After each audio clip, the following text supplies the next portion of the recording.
Hello guys, welcome to another episode of Flu's Cues and Reviews, and today we're looking at Chapter 83 of Black Clover. It came out, or it got scanlated around about midnight UK time, but being that it was late, I wasn't able to really review it till today, and I've only just got around to doing that now due to other priorities.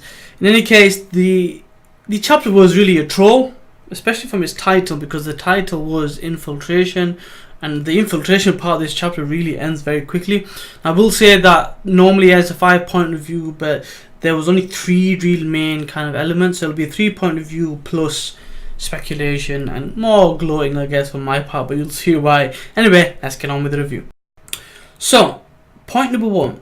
Infiltration. So the reason why the infiltration part doesn't last that long, because of the plan they had for the infiltration. So the one thing that we're told is the Queen's magic has been cast across the forest, so you know who's coming in, who's coming out, so you detect it automatically.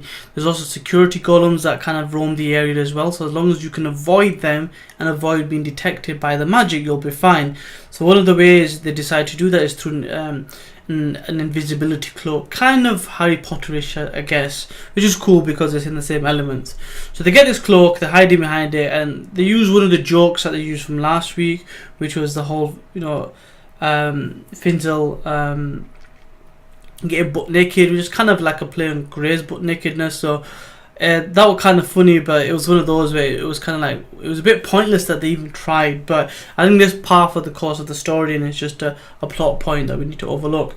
So because of that, because he gets naked and they lose the basic cloak, they get detected, and now they've got to find another means of basically getting in, which is by force. That's point number 1, infiltration. Point number 2, the Queen's chambers. They do manage to break into the Queen's chambers, albeit a bit easily for an infiltration, and they find that the Queen is basically stomping on Vanessa's head, and the Queen makes it kind of obvious that, look, these are my kids, sometimes they need a bit of discipline for disciplining their mother.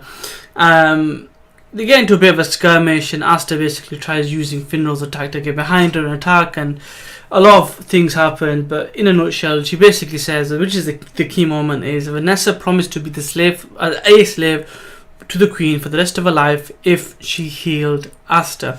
So it looks like she opens a scroll, and it has a sun type of, or a light type of design on it, but then we pan off, so we don't really know if he's healed, but what we do know is this comes out of sacrifice, which leads on to point number 3. I'll speculate later on, but point number 3, something that I saw coming, but not right now. Anyway, moving. So, point number 3, what I saw coming, but not right now, and what that is basically a formation of alliances, or an alliance. In the outskirts, kind of lying in wait, so to speak, we have some people from the Diamond Kingdom and White Knight Eye waiting for Ash to go and do his thing, get healed, and it was kind of like they expected that, considering they probably were watching the witches for a while, so they look like they've done their research. So that's a bit scary, because there are some intelligent people in that for them to predict this quickly that this was going to happen. So it starts off with showing Mars and one of the other generals, and then we see Fana the Hatred, which shows that the White Knight Eye, or sometimes I've been mistranslated as Midnight Eye, are basically working with the Diamond Kingdom. This is something I spoke about for a while. It's something I've been harping on about for ages, and it was quite obvious, or you'd assume it was obvious, or this would happen, because Fana was alive and she was with the terrorist group, right? And Mars was alive and she was with the Diamond group. If they found out each other were alive, I'm sure they would have formed some alliance, considering they were best friends back in the day. And that's pretty much what's happened. Now, with the defeat of Vet, and with Lion not being there, it leads me to believe that Lion is probably still in Clover Kingdom somewhere in disguise.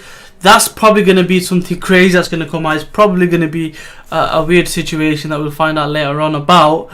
But I'm sure before that, we'll find a lot more things happening. So that's a later event thing. Anyway, there's mega forces coming. What are they going to do? They haven't got the full force of the crew there. It's going to be interesting.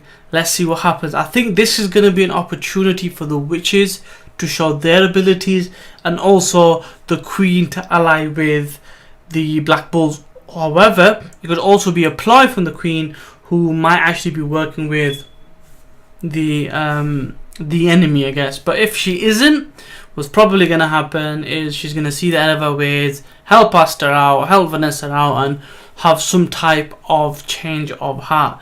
And that's basically point number 3. So, as discussed in the previous chapters, I was meant to do some type of speculation, but a lot of the speculation has been covered. So, what I meant by the whole liar situation, because liar's he's kind of like the copy of somebody in disguise. There's a few different things that he could be doing. He could still be pretending to be William. People have kind of guessed that, or think that's going to be the case, where he's basically William showing himself a fake story to throw Yami off. Although Yami didn't detect it, it might be really good magic. So that's number 1. Number 2, it could also be Marx, I believe his name is, the character that manipulates people's brains.